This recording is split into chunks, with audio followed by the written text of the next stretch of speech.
పేరు ఆకే రవికృష్ణ గారు, IPS, IG, eagle director, Andhra Pradesh.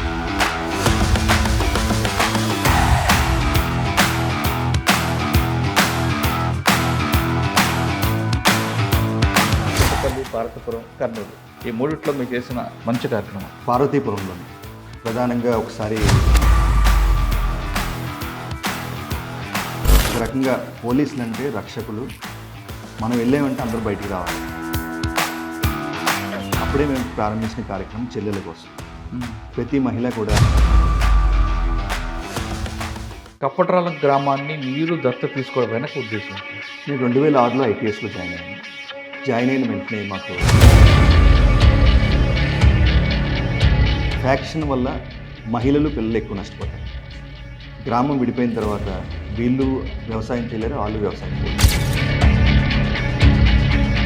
దాన్ని మార్పు చేయాలి. కేవలం పోలీసింగ్ వల్లే కాదు, ఫ్యాక్షన్ వల్ల ఎవరు కూడా నష్టపోయేది కానీ ఎవరు లాభపడేది, రెండు వర్గాలు నష్టపోయారు అనే ఉద్దేశంతో ఈ కప్పట్రాల గ్రామాన్ని సుమారుగా 2015లో తీసుకోవడం జరిగింది.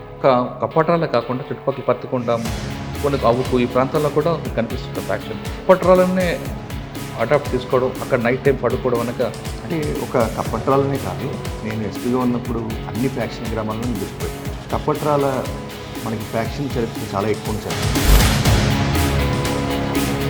ఫ్యాక్షన్ గ్రామాన్ని, ఫ్యాక్షన్ సంస్కృతిని కూడా ఆ గ్రామం నుంచి వేరే గ్రామాలకి వెళ్ళడం కూడా అక్కడ జరగడం జరిగింది. ఈగల్ అని పెట్టడం ఏంటండి? ఈగల్ అంటే ఇంకా elite anti narcotics group for law enforcement abbreviation. ప్రత్యేకంగా ఈగల్ అంటే ఇంకా మనకి గ్రద్దుకు మనందరూ తెలుస్తుంది. 10 కిలోమీటర్ పైనుంచి కూడా చూడగలుగుతాం. సో ఆ క్వాలిటీస్ ప్రకారం కూడా ఈ సంస్థకి ఈగల్ అని పేరు పెట్టడం జరిగింది. ఆంధ్ర ఒరిస్సా బోర్డర్లు పడుతుంది, దాని మీద ఫోకస్ చేయడం, దాన్ని పూర్తిగా కట్టడి చేయడం. ట్రాన్స్పోర్టేషన్, ఎలా ట్రాన్స్పోర్టేషన్ జరుగుతుంది, బస్సుల్లో జరుగుతుందా, కారులో జరుగుతుందా, కారులో ఒక ప్రత్యేకంగా అర బిల్డ్ చేస్తారు, డోర్లో కానీ ఇంకో దాంట్లో టైర్లో కానీ, ఇట్లా రకరకాల కొత్త మోడల్స్ ఆపరేషన్లను పరిశీలించడం. 22 ట్రైన్స్ మేము ఐడెంటిఫై చేస్తాం, ఒరిస్సా వచ్చే ట్రైన్స్. ఆ ట్రైన్స్ని కూడా మేము చూడడం వల్ల ప్రత్యేకంగా ఆ ట్రైన్స్లో కొన్ని బాత్రూమ్స్లో కూడా కొంతమంది డ్రగ్స్ పెట్టి సరఫరా చేస్తారు. ఫ్లవర్తో ఉన్న గంజా దొరికితేనే కేసు ఉంటుంది, ఫ్లవర్ లేకుండా దొరికితే కేసు పోతుంది. సో దానికి ఏంటంటే ఈగల్ సెంటర్ ఆఫ్ ఎక్సలెన్స్లో అది ఒక ఇన్వెంటరీని తయారు చేసి మేజిస్ట్రేట్ గారు ముందు ప్రొడ్యూస్ చేయాలి. స్టూడెంట్స్కి ఎవరైనా చేస్తున్నారు, మీ వాళ్ళకి కూడా. అది కాకుండా ఫిట్ ఎన్డీపీఎస్, ఆ వ్యక్తిని ఫిట్ ఎన్డీపీఎస్ ప్రకారం మేము 1 year వితౌట్ ఎఫ్ఐఆర్ అతను జైల్లో పెట్టచ్చు. సో అన్ని వైపుల నుంచి మెడికల్ షాప్కి వెళ్ళామంటే 2 రకాల డ్రగ్స్ దొరుకుతాయి. ఒకటి ఓటీసీ, ఒకటి ఎన్ఆర్ఎక్స్. ఓటీసీ అంటే ఓవర్ ది కౌంటర్, ఎన్ఆర్ఎక్స్ అంటే new prescription drugs. Without prescription they should not be sold.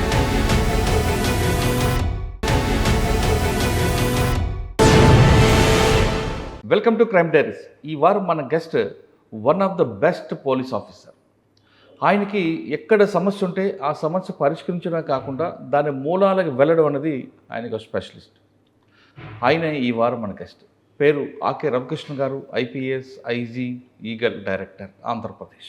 Ravikrishna గారు పోలీస్ డిపార్ట్మెంట్కి వచ్చినప్పుడు మావోయిస్టు ప్రభావిత ప్రాంతాలైన చింతపల్లి, పార్వతీపురం ప్రాంతాలు పనిచేశారు.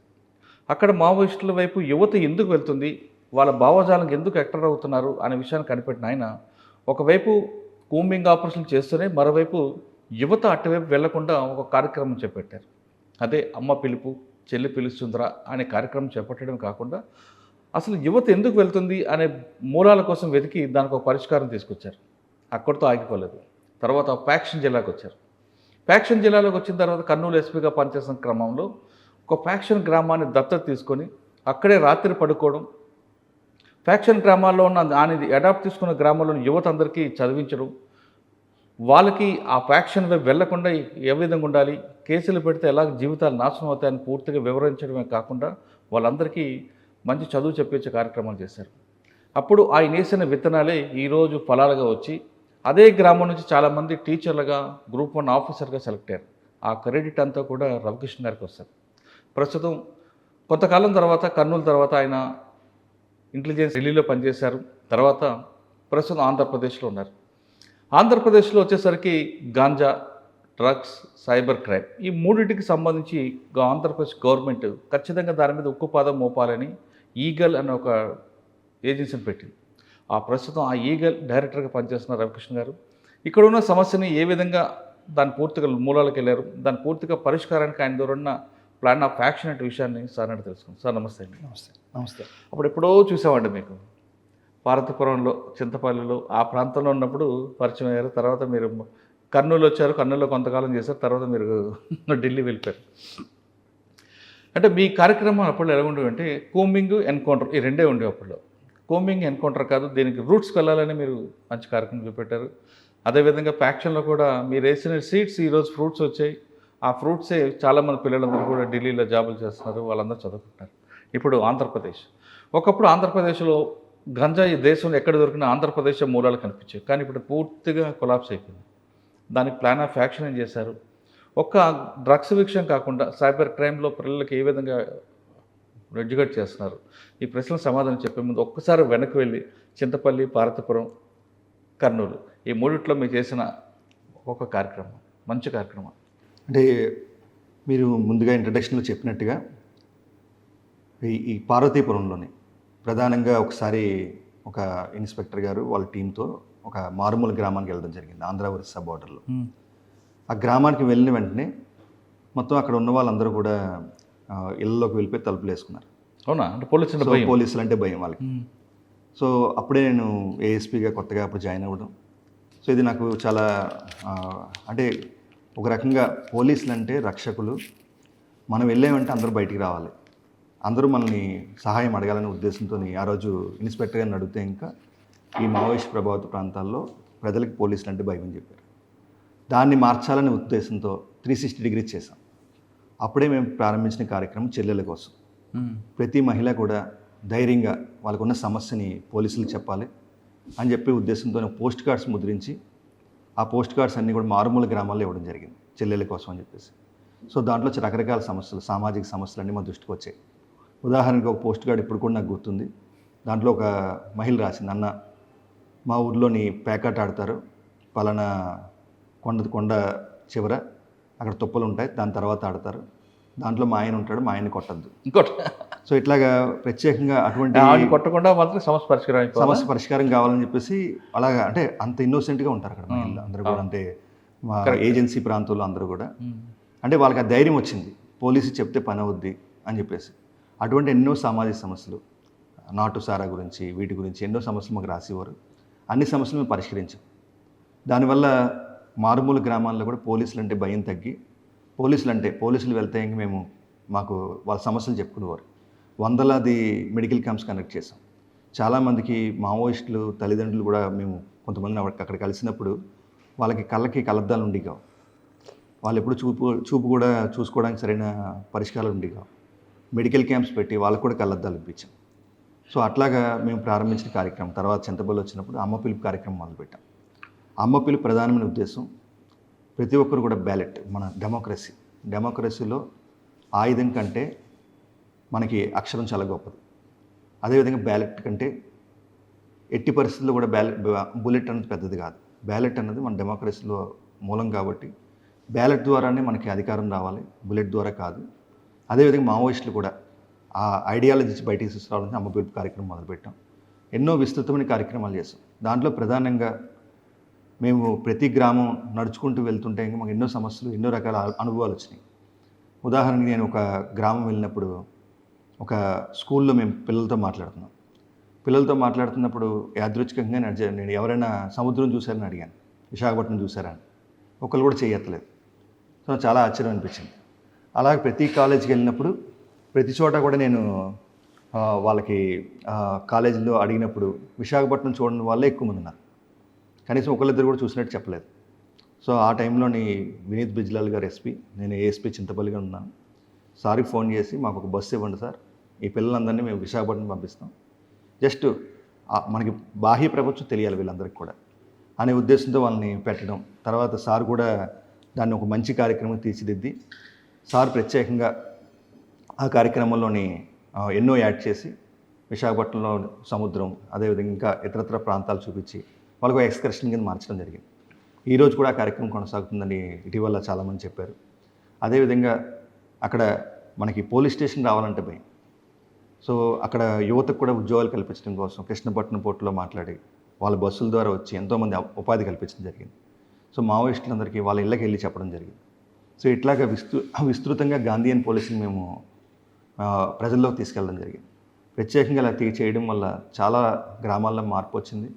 ప్రజలకి పోలీసులకి మధ్య ఎప్పుడైతే సత్సంబంధాలు ఉంటాయో అటువంటి ప్రాంతాల్లోని ఈ మావోయిజం కానీ టెర్రరిజం కానీ ఇటువంటి సమస్యలు ఉండవని మేము మాకు అనుభవపూర్వకంగా తెలిసింది. సార్ మీరు రూట్స్కి వెళ్ళారు, అదంతా చేసుకొస్తున్నారు, కానీ అక్కడ మీకు ఒక ట్రబుల్ మాంగర్ ఉండేవారు అప్పుడు, బాకూరు వెంకటరమణ అలియాస్ గణేష్.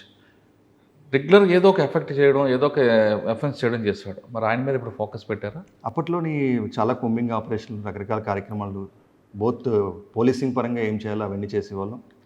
అదేవిధంగా ప్రజల్లో మౌలికమైన మార్పు రెండు కూడా చేయడం జరిగింది. దానివల్ల ఎన్నో రకాల సమస్యలు, అంటే తర్వాత కాలంలోని ఎంతోమంది మావోయిస్టులు, అదేవిధంగా మిలీషియా మెంబర్స్, నేనున్న సమయంలోని తర్వాత సమయంలో చాలామంది సరెండర్ అయ్యారు. జనజీవన స్రవంతిలో కలిశారు.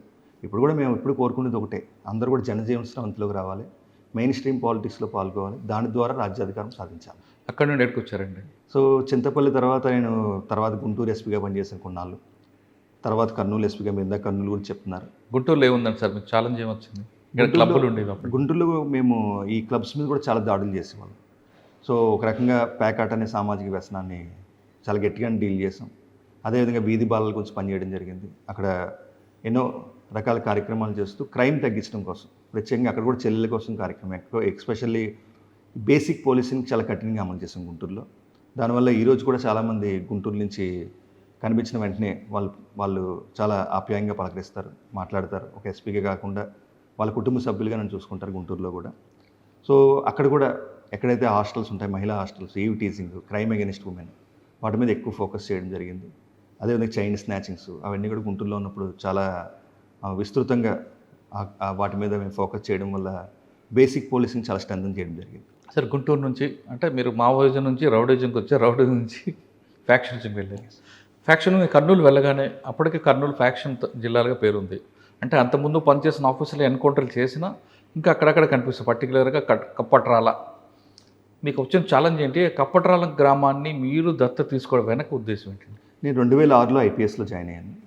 జాయిన్ అయిన వెంటనే మాకు ఈ రాష్ట్రం అంతా కూడా మాకు కొన్ని ఫస్ట్ మేము వచ్చి రాగానే డిస్ట్రిక్ట్ ప్రాక్టికల్ ట్రైనింగ్ అని అన్ని చోట్లకి పంపించారు. సో 2007లో మొదట నేను చూసిన విలేజ్ కప్పట్రాల.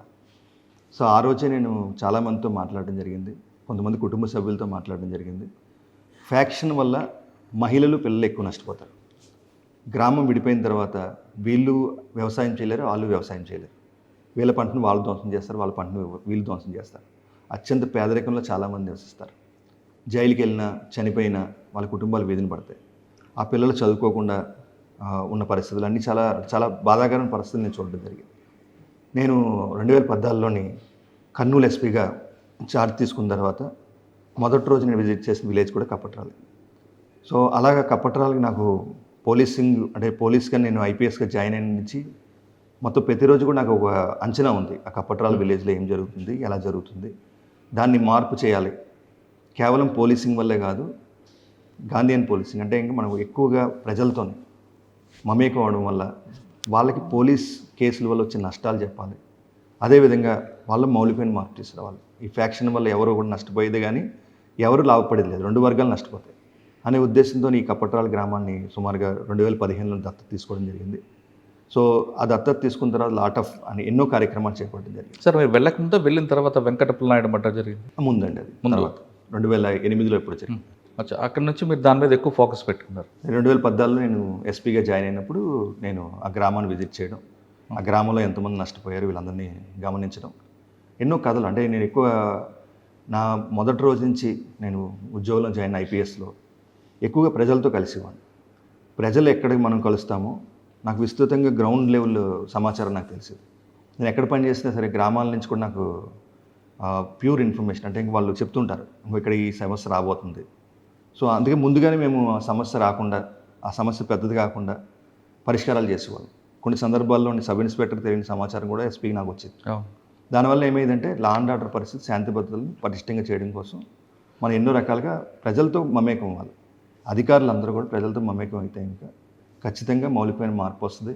అదేవిధంగా ప్రజల్లో కూడా నమ్మకం కలుగుతుంది. సార్ ఒక కప్పట్రాలే కాకుండా చుట్టుపక్కల పత్తికొండ, కొన్ని అవుకు, ఈ ప్రాంతాల్లో కూడా మీకు కనిపిస్తుంటారు ఫ్యాక్షన్. కానీ మీరు కప్పట్రాలనే అడాప్ట్ చేసుకోవడం, అక్కడ నైట్ టైం పడుకోవడం అనక అంటే ఒక కప్పట్రాలనే కాదు, నేను ఎస్పీగా ఉన్నప్పుడు అన్ని ఫ్యాక్షన్ గ్రామాల మీద దృష్టి పెట్టాను. కప్పట్రాల మనకి ఫ్యాక్షన్ చరిత్ర చాలా ఎక్కువ ఉన్న చరిత్ర. అంటే ఇంకా మనకి రాయలసీమ అనగానే, కర్నూలు అనగానే కప్పట్రాలు అందరికీ గుర్తొస్తుంది. ఎందుకంటే ఫ్యాక్షన్ వల్ల ఎక్కువ నష్టపోయిన గ్రామం అదే. ఫ్యాక్షన్ సంస్కృతిని కూడా ఆ గ్రామం నుంచి వేరే గ్రామాలకి వెళ్ళడం కూడా అక్కడ జరగడం జరిగింది. దానివల్ల ఈ గ్రామం ప్రత్యేకత ఉండడం వల్ల ఆ గ్రామాన్ని దత్తత తీసుకోవడం జరిగింది. ఆ గ్రామంలో కూడా చాలా కథలు, మనం ఉదాహరణకి నేను ఒక స్కూల్కి వెళ్ళాను, గ్రామంలో స్కూల్కి. అక్కడ 6వ క్లాస్ నుంచి 10వ క్లాస్ చదివే పిల్లలు కూడా ఎలిమెంటరీ స్కూల్ వరండాలకు వచ్చి చదువుకుంటున్నారు. అంటే వాళ్ళకి ప్రత్యేకంగా బడిలేదు. సో వాళ్ళని ఎందుకు ఇలా జరిగిందంటే, ఇంకా సుమారుగా ఒక 15-20 సంవత్సరాల క్రితమే కప్పట్రాలకి హై స్కూల్ శాంక్షన్ అయింది. అప్పట్లో ఫండ్స్ కూడా శాంక్షన్ అయినాయి. కానీ గ్రూప్ తగాదాల వల్ల ఆ పర్టికులర్ బడి రాలేకపోయింది. సో ఆ ఫైల్ ఎక్కడ నుంచి తీసుకుని ప్రత్యేకంగా ఫైల్ తయారు చేసుకుని ఎస్పీ కింద కాకుండా ఒక కప్పట్రాల దత్తత తీసుకుని ఒక పౌరుడిగా నేను జిల్లా కలెక్టర్ గారిని, ఇంకా అప్పుడున్న మినిస్టర్ గారిని అందరినీ కలవడం జరిగింది. ఇమీడియట్గా వాళ్ళు ఫండ్స్ శాంక్షన్ చేయడం, ప్రతి బ్రిక్ కూడా ఈరోజు నాకు తెలుసు అక్కడ కప్పట్రాలు బిల్డ్ చేయడం. తర్వాత ఎంతోమంది మంచి వ్యక్తులు, మంచి సంస్థలు వాళ్ళందరూ ముందుకు వచ్చి ఈరోజు మొత్తం దేవనకొండ మండలంలోనే అతిపెద్ద స్కూల్ని అక్కడ ఏర్పాటు చేయడం జరిగింది. ఈరోజు కప్పట్రాలలో మంచి చదువుకున్న వాళ్ళు, కొంతమంది ఇప్పుడు డాక్టర్లు అవ్వాలని, ఇంజనీర్లు అవ్వాలని, సివిల్ సర్వీసెస్లో జాయిన్ అవ్వాలని ఎంతోమంది ఇప్పుడు స్ఫూర్తితో ముందుకు వస్తున్నారు. ఈ అంటి కారణం ఏంటంటే ఆ స్కూల్ నుంచి ఆ మార్పు మొదలైంది. తర్వాత స్త్రీశక్తి భవనం కట్టాం, మహిళా సంఘాలు పెట్టాం. మన కప్పట్రాలు దత్తత తీసుకోకముందు ఒకే ఒక సంఘం ఉండేది, అది కూడా డిఫరెంట్లో ఉండేది. ఈరోజు 100 సంఘాలు ఉన్నాయి మా గ్రామంలో. మా గ్రామంలో సుమారుగా 1000 మంది మహిళా సంఘాల్లో పనిచేస్తున్నారు. వాళ్ళకి ప్రత్యేకంగా ప్రతి వారం కూడా మేము ఒక వీడియో కాన్ఫరెన్స్ పెట్టుకుంటాం. ఒక్కొక్కసారి నేను అందుబాటులో లేనప్పుడు మా మిస్సెస్ కూడా దాన్ని కాన్ఫరెన్స్లో పాల్గొంటుంది. మహిళా సంఘాలు గైడ్ చేయడం, ప్రపంచంలో జరుగుతున్న విస్తృతమైన విషయాలన్నీ కూడా వాళ్ళకి చెప్పడం, దాని ద్వారా స్ఫూర్తి పొందడం. మాకు కావాల్సింది అక్కడ లైవ్లీహుడ్స్, 3 లైవ్లీహుడ్స్ రావాలి. మన మహిళా సంఘాలు, మహిళల చేతుల్లో డబ్బులు ఉండాలి. అలా సంపద పెరిగింది. మాకు ఇంకా అద్భుతమైన కథ ఉంది ఒకటి. కప్పట్రాల్లో నేను దత్తత తీసుకున్న రోజు నుంచి నాకు రైతుల నుంచి చాలా ఫోన్ కాల్స్ వచ్చాయి. దేవనకొండలోని ఆంధ్రప్రదేశ్ గ్రామీణ బ్యాంక్ ఉంది, మేనేజర్ గారు ఒకసారి చెప్పండి సార్, మాకు లోన్స్ కావాలని చెప్పేసి. తర్వాత నేను స్టడీ చేస్తే ఇంకా కప్పట్రాలకి ఎవరు లోన్ ఇచ్చేవారు కాదు. ఏ లోన్ అడిగినా సరే ఏదో పేపర్ లేదని చెప్పేవారు. దానికి కారణం ఏంటంటే, ఇంకా కొంతమంది బ్యాంకర్స్ని, కొంతమంది వ్యక్తులు గ్రామాల్లోకి వెళ్తే అంతకుముందు ఎప్పుడో కొట్టారని, వాళ్ళు డబ్బులు వెనక్కి కట్టరని, కప్పట్రాలంటే భయం అని. సో దానివల్ల ఎవరికి లోన్స్ దొరికి కాదు. దీనివల్ల రైతులు చాలా నష్టపోయేవారు. వాళ్ళు వేరే మనీ లెండర్స్ దగ్గర వాళ్ళ దగ్గర అప్పులు తీసుకుంటే 10%, 15% తీసుకోవాలి. సో దీనికి నేను అంతకుముందు ఐపీఎస్లో జాయిన్ అయ్యకముందు సుమారుగా కెనరా బ్యాంక్లోని, రిజర్వ్ బ్యాంక్ ఆఫ్ ఇండియాలో ఒక 5-6 సంవత్సరాలు పనిచేశాను. ఎక్కడైతే బ్యాంక్ వస్తుందో ఆ ప్రాంతం మారిపోతుంది, ఎక్కడైతే పొదుపు ఉంటుందో ఆ ప్రాంతం మారద్దని నేను పూర్తిగా విశ్వసిస్తాను. దానికోసం అని చెప్పేసి ఒకసారి ఈ ఆంధ్రప్రదేశ్ గ్రామీణ బ్యాంక్ ఎలాగైనా ఒక బ్రాంచ్ కప్పట్రాల్లో పెట్టాలని ఒక సంకల్పం వచ్చింది. దానికి సంపత్ కుమార్ ఆచార్య గారని, ఈయన ఆంధ్రప్రదేశ్ గ్రామీణ బ్యాంక్ ఎండి ఆ రోజు, సిండికేట్ బ్యాంక్ అనుబంధ సంస్థ, వాళ్ళది హెడ్ క్వార్టర్ కడపలో ఉంటుంది. సంపత్ కుమార్ ఆచార్య గారు ఒకసారి కడప నుంచి హైదరాబాద్ వెళ్తున్నారు. అది వేరే మేనేజర్ ద్వారా నాకు తెలిస్తే ఇంకా ఆయనకి ఫోన్ చేశాను. నేను పలానా ఎస్పీ కర్నూలు, నా పేరు ఆకే రవికృష్ణ, మీరు హైదరాబాద్ వెళ్తున్నట్టు తెలిసింది, మీరు దారిలో ఒకసారి మా ఎస్పీ ఆఫీస్లో కర్నూలులో ఆగి ఒక కప్పు కాఫీ తాగి వెళ్ళండి అని చెప్తే ఇంకా ఆయన, మీరు గురించి నేను విన్నాను సార్, మీరంటే మాకు కూడా అభిమానం అని చెప్పారు. ఆయన వచ్చిన తర్వాత సుమారుగా ఒక 20 నిమిషాలు మాట్లాడారు. కప్పట్రాలు దత్తత తీసుకోవడం, అప్పుడు అంతకుముందు మేము blood donation camps, eye donation camps ఇవన్నీ చేయడం, ఇవన్నీ చేస్తున్నామని చెప్పి ఇవన్నీ చెప్తే అవన్నీ చూసి చాలా ఆయన ఇంప్రెస్ అయ్యి, నేను లాస్ట్లో రిక్వెస్ట్ చేశాను, మా కప్పట్రాల్లో ఒక ఆంధ్రప్రదేశ్ గ్రామీణ బ్యాంక్ బ్రాంచ్ పెట్టాలి సార్ అని. ఆయన, మీరు ఎస్పీ గారు మీరు అడుగుతున్నారు కాబట్టి మేము 1 కాదు 4 బ్రాంచ్లు పెడతాం, కానీ ఆ గ్రామంలో తప్ప అని చెప్పారు. అంటే ఈజ్ రెడీ టు వేరే చోట పెట్టడానికి. నేను మళ్ళీ ఇంకో 10 నిమిషాలు ఎక్స్ప్లెయిన్ చేసి, అట్లా ఇది కాదు, ఈ గ్రామం ఇంతలాగా నష్టపోయింది అండ్ మీరు పెట్టకపోవడానికి కారణాలు కూడా నాకు తెలుసు కాబట్టి నాది బాధ్యత. మీరు 100 రూపాయలు లోన్ ఇవ్వండి, 100 రూపాయలు కడతారు. సో 9 షూరిటీ ఆ బ్యాంక్కి అని ఆ రోజు వాళ్ళకి చెప్పడం జరిగింది. ఆ రోజు ఆ బ్యాంక్ పెట్టిన తర్వాత ఆయన అన్నీ కన్విన్సింగ్గా విన్న తర్వాత హైదరాబాద్ వెళ్ళి రాత్రే ఆయన ఫ్యాక్స్ ఇచ్చారు. ఫోన్ చేసి, రవికృష్ణ గారు మీకు కప్పట్రాల బ్రాంచ్ శాంక్షన్ అయింది, రిజర్వ్ బ్యాంక్ ఆఫ్ ఇండియాకి కూడా మేము సమాచారం ఇచ్చేసామని చెప్పారు. కేడీసీసీ అక్కడ ఒక బిల్డింగ్ ఖాళీ ఉంటే ఇంకా ఆ బిల్డింగ్లోని బ్రాంచ్ స్టార్ట్ చేశారు. ఆ బ్రాంచ్ పెట్టే ముందు మేము కప్పట్రాల రచ్చబండ దగ్గర ఒక మీటింగ్ పెట్టాం రైతులకి, మహిళలకి, పిల్లలందరికీ కూడా. ఆ మీటింగ్లోని నేను బంగారు బాతుగా చెప్పాను. బ్యాంక్ అంటే బంగారు బాతులాట. ప్రతిరోజు మీకు బంగారు గుడ్డు పెడతారు. మీరు ఆ గుడ్డు తీసుకుని బతకాలి, కానీ దాన్ని కోసేస్తే ఏముండదు. మీరు లోన్ తీసుకోండి, మళ్ళీ కట్టండి. ఎన్నిసార్లు మీరు లోన్ తీసుకుని లోన్ కట్టేస్తుంటే మీకు 100 సంవత్సరాల దాకా ఈ కప్పట్రాల గ్రామానికి సమస్య ఉందని చెప్పాను. ఆ మాట వాళ్ళు ఈరోజు కూడా గౌరవిస్తున్నారు. 10 సంవత్సరాలు అయింది అది బ్యాంక్ పెట్టి. ఈరోజు 14 కోట్ల మన టర్న్ ఓవర్తో బ్యాంక్ నడుస్తుంది. సూపర్. అండ్ ప్రతి మహిళా సంఘానికి వితౌట్ ఎనీ కొల్లాటరల్, అంటే ఇంకా వాళ్ళ ఆస్తులు కానీ పత్రాలు కానీ వీళ్ళ అగ్రికల్చర్ వ్యవసాయ భూమి కానీ ఏం పెట్టకుండా ఒక మహిళా సంఘానికి 15 లక్షల రూపాయలు లోన్ ఇచ్చే స్థాయికి చేరేవారు. అంటే ప్రతి మహిళ 1,00,000 రూపాయలు లోన్ తీసుకొచ్చారు. ఓకే. సో అట్లాగా మహిళా సంఘాలు అభివృద్ధి చెందడం, గ్రామంలో సంపద రావడం, అన్ని ప్రభుత్వ పథకాలు వాళ్ళకి అందడం, అదేవిధంగా బ్యాంకు, అదేవిధంగా ఒక కళ్యాణ మండపం కట్టాము, స్త్రీ శక్తి భవనం కట్టాము. ఇట్లా ఇన్ని కార్యక్రమాలు చేయడం వల్ల ఈరోజు గ్రామం ఒక అశాంతి నుంచి శాంతిపై ప్రయాణిస్తుంది. ఈరోజు ఒక మంచి గ్రామంగా, ఆదర్శ గ్రామంగా మొత్తం చుట్టుపక్కల ఉన్న గ్రామాలన్నీ కూడా ఇప్పుడు ఈరోజు కప్పట్రాల వైపు చూస్తుంది. సార్, అదొక్కటే కాకుండా మీరు ఇచ్చిన ట్రైనింగ్ వల్ల మీకు మిమ్మల్ని స్ఫూర్తిగా తీసుకొని కొంతమంది సివిల్స్ సాధించారు, గ్రూప్ 1 సాధించారు. అలా ఆ విధంగా ఎంతమంది ఉండొచ్చు? అంటే ఇప్పుడు గ్రూప్స్, సివిల్స్ ఇంకా చదువుతున్నారు పిల్లలందరూ కూడా. లాస్ట్ బ్యాచ్ రీసెంట్గా మనకి 8 మంది టీచర్లు అయ్యారు. So government teachers. సో వాళ్ళు ఇప్పుడు నిన్న మేము ఒక అమ్మాయికి సన్మానం చేసాం. ఒక అమ్మాయి 9వ క్లాస్ 10వ క్లాస్ ఉన్న సమయంలో కూడా సుగ్గికి వెళ్ళేవారు. మనకి గుంటూరులోని మనకి కాటన్ మిల్స్ అవి ఉంటాయి. ఫ్యామిలీ మొత్తం కప్పట్రాల నుంచి వలస వెళ్ళి అక్కడ పని చేసుకుంటారు. సో ఆ అమ్మాయి చదువు కూడా ఆగిపోతుంది. అక్కడ కూడా ఆ అమ్మాయి కూడా పని చేయాల్సిన పరిస్థితులు ఉంటాయి. సో ఇటువంటి పరిస్థితుల నుంచి ఆ అమ్మాయిని మోటివేట్ చేసి ఆ అమ్మాయికి తానా వాళ్ళు ప్రత్యేకంగా అమ్మాయిని అడాప్ట్ చేసుకున్నారు. తానా వాళ్ళే మనకి శ్రీశక్తి భవనం కట్టారు అక్కడ. ఆ అమ్మాయిని అడాప్ట్ చేసుకుని ఆ అమ్మాయిని చదివించారు. ఆ అమ్మాయి ఇప్పుడు అగ్రికల్చర్లోని బీఎస్సీకి తిరుపతిలో సీట్ వచ్చింది. మంచి ర్యాంక్ వచ్చింది అమ్మాయికి ఎంసెట్లో కూడా. సో అమ్మాయి ఇప్పుడు ఈరోజు అమ్మాయి లక్ష్యం ఒక ఐఏఎస్ ఆఫీసర్ అవ్వాలని చెప్పి అమ్మాయి లక్ష్యం పెట్టుకుంది. సో అమ్మాయి మీకు గైడ్ చేస్తున్నాం, ఆమెకు కావాల్సిన సహాయ సహకారాలు అన్నీ అందిస్తున్నాం. అలా చాలామంది పిల్లలు ఈరోజు ఇన్స్పైర్ అవుతున్నారు. కొంతమంది గవర్నమెంట్ జాబుల్లోని, కొంతమంది ప్రైవేట్ జాబుల్లోని, అన్ని రకాలుగా. సో గ్రామంలో విద్యార్థులు ప్రత్యేకంగా మేము ఫోకస్ పెట్టింది విద్యార్థుల మీద, రైతుల మీద, మహిళల మీద. సో ఇదంతా కూడా రెవెన్యూ డిపార్ట్మెంట్ చేయాలి కదా. అంటే ఇది గ్రామాన్ని దత్తత తీసుకున్నప్పుడు ఇది గ్రామం మాది, మా కుటుంబంలో భాగం. నేను ఢిల్లీ వెళ్ళి తర్వాత ఇక్కడికి వచ్చినప్పుడు సుమారుగా 2 బస్సులు జనం వచ్చారండి. 2 బస్సులు వేసుకుని నేను వస్తాను విలేజ్కి అని చెప్పినా సరే వాళ్ళు మమ్మల్ని చూడడానికి, మా కుటుంబాన్ని చూడడానికి సో ప్రత్యేకంగా ఇక్కడ రావడం జరిగింది. అంత అభిమానం వాళ్ళకు ఉంది. మేము కూడా వాళ్ళని ఇప్పుడు కూడా ఎవరైనా ఫోన్ చేసి ఒక ఫ్యామిలీ మెంబర్స్ కింద. సో అదేవిధంగా ఇప్పుడు సేట్రీస్ అని ఒక సంస్థ వచ్చింది మాకు బెంగళూరు నుంచి. సుమారుగా 1,00,000 మొక్కలు వాళ్ళు ఉచితంగా పళ్ళ మొక్కలు పంపిణీ చేశారు గత 2-3 సంవత్సరాలుగా. సో రైతులకి ప్రత్యేకంగా వాళ్ళు శిక్షణ ఇస్తున్నారు. వాళ్ళకి ఫ్రీగా వాళ్ళ గుంటలు తవ్వుకోవడానికి ఒక చెరువు బాగు చేస్తున్నారు. సో ఎన్నో రకాలుగా కోరమండల సంస్థ మాతో పాటు ఉంది. ఇట్లా ఎన్నో రకాల సంస్థలు ఉన్నాయి, మంచి వ్యక్తులు ఉన్నారు. అందరూ కూడా కప్పట్రాల వైపు చూస్తున్నారు. ఇంకా ముందు మేము ఇంకా ప్రాజెక్ట్స్ తీసుకురావాలని ప్రయత్నం చేస్తున్నాం. So lot of activities. Sir, Kurnool నుండి కొంతకాలం మీరు అదృష్టం చెప్పారు. ఎక్కడికి వెళ్ళారండి? దాదాపు 8 సంవత్సరాలు. సుమారుగా ఒక 6 సంవత్సరాలు నేను సెంట్రల్ డిప్యూటేషన్లో పనిచేశాను, మినిస్ట్రీ ఆఫ్ హోమ్ అఫైర్స్లో. సో అక్కడ కూడా చాలా విషయాలు నేను నేర్చుకున్నాను. జాతీయ భద్రతకు సంబంధించిన అంశాలు, అదేవిధంగా ఇంకా వరల్డ్ బెస్ట్ ప్రాక్టీసెస్ అవన్నీ కూడా నేను చూడడం జరిగింది. అదేవిధంగా నేను మినిస్ట్రీ ఆఫ్ ఎక్స్టర్నల్ అఫైర్స్లో కూడా 3 సంవత్సరాలు నేను చైనాలో పనిచేయడం జరిగింది. బీజింగ్లోని ఎంబసీ ఆఫ్ ఇండియాలో కౌన్సిలర్గా.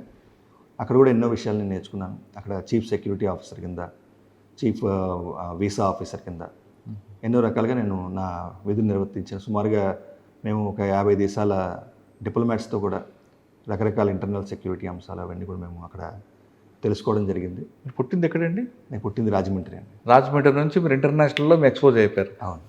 ఓకే సార్, అక్కడ 8 సంవత్సరాల తర్వాత ఆంధ్రప్రదేశ్ క్యాడర్ కాబట్టి మీకు వచ్చారు. ఇక్కడ రాగానే మీకు గాంజా, మీకు ఆ టార్గెట్ ఇవ్వడానికి కారణం ఏంటనుకోవచ్చు? మీరు తీసుకున్న తర్వాత ఛాలెంజ్ ఏమొచ్చు? సో హానరబుల్ సీఎం గారు వచ్చినప్పుడు ఈ టాస్క్ ప్రత్యేకంగా ఇవ్వడం జరిగింది. ఆంధ్రప్రదేశ్ ప్రభుత్వం చాలా కఠినంగా ఈ గంజాయి డ్రగ్స్ వల్ల మన యువత నష్టపోతుందని చెప్పేసి ఒక సంస్థను స్థాపించాలని చెప్పేసి ఆయన సంకల్పించారు. యాంటీ నార్కోటిక్ టాస్క్ ఫోర్స్కి ఈగల్ అని నామకరణం కూడా దానికి చేశారు. అంటే ఈగల్ అని పెట్టడం ఎందుకండి? ఈగల్ అంటే ఇంకా elite anti narcotics group for law enforcement abbreviation. ప్రత్యేకంగా ఈగల్ అంటే ఇంకా మనకి గ్రద్దుకు మనకందరూ తెలుస్తుంది కూడా. ఈగల్ ప్రత్యేకంగా అది చాలా షార్ప్ ఫోకస్ ఉంటుంది. అది ఎంత దూరం నుంచి అయినా సరే, ఎక్కడ ఏ విధమైన జరిగినా సరే ఒక 10 కిలోమీటర్ల పై నుంచి కూడా చూడగలుగుతాం. సో ఆ క్వాలిటీస్ ప్రకారం కూడా ఈ సంస్థకి ఈగల్ అని పేరు పెట్టడం జరిగింది. ప్రత్యేకంగా నేను ఈగల్ మన పుట్టిన తర్వాత మేము సదరన్ డీజీపీస్ కాన్ఫరెన్స్కి వెళ్ళాం చెన్నైలో ఫస్ట్లో. ఆ కాన్ఫరెన్స్లో కూడా కొంతమంది వేరే రాష్ట్రాల అధికారులు ఒక ఇండియా పటంలో చూపిస్తూ ఆంధ్రప్రదేశ్లో గంజాయి పండుతుందని మొత్తం మన ఆంధ్రప్రదేశ్ మొత్తం గ్రీన్లో చూపించారు. సో ఆ రోజు చాలా బాధ కలిగింది. వాళ్ళు చెప్తూ కూడా ఏఎస్ఆర్ జిల్లా అని చెప్పారు. సో ఆ రోజే మన ప్రభుత్వం ఇచ్చిన టాస్క్ మేము ప్రారంభించడం జరిగింది. ఎందుకంటే ఏఎస్ఆర్ అంటే ఇంకా అల్లూరి సీతారామరాజు. అల్లూరి సీతారామరాజు నేను చిన్నప్పటి నుంచి నేను స్ఫూర్తి పొందాను ఆయన ద్వారా. అల్లూరి నడిచిన నేల, ఆయన ప్రాణత్యాగం చేశారు చాలా యుక్త వయసులో. అటువంటి నడిచిన నేలలోని గంజాయి పండకూడదు, ఆ నేలకి చెడ్డపేరు తీసుకురాకూడదని చెప్పేసి గిరిజన తమ్ముళ్ళకి చెల్లెలు అందరికి కూడా ఈ ప్రోగ్రాం గురించి మేము చెప్పడం జరిగింది. ప్రత్యేకంగా మేము దీని ద్వారా అల్లూరి నడిచిన నేలలోని ఈ గంజాయి ఇటువంటి పండకూడదని చెప్పేసి ఎన్నో రకాల కార్యక్రమాలు చేపట్టాం. అంటే అక్కడ ముందు గిరిజనులందరికీ సమాజపరిచి అల్లూరు సీతారామ నడిచిన నేల ఇక్కడ మనం గంజాయి పండించకూడదని మీరు ఎక్స్ప్లెయిన్ చేశారా? ఎస్. సో ఈరోజు ఆంధ్రప్రదేశ్లో గంజాయి సాగుని పూర్తిగా నిర్మూలించడం జరిగింది.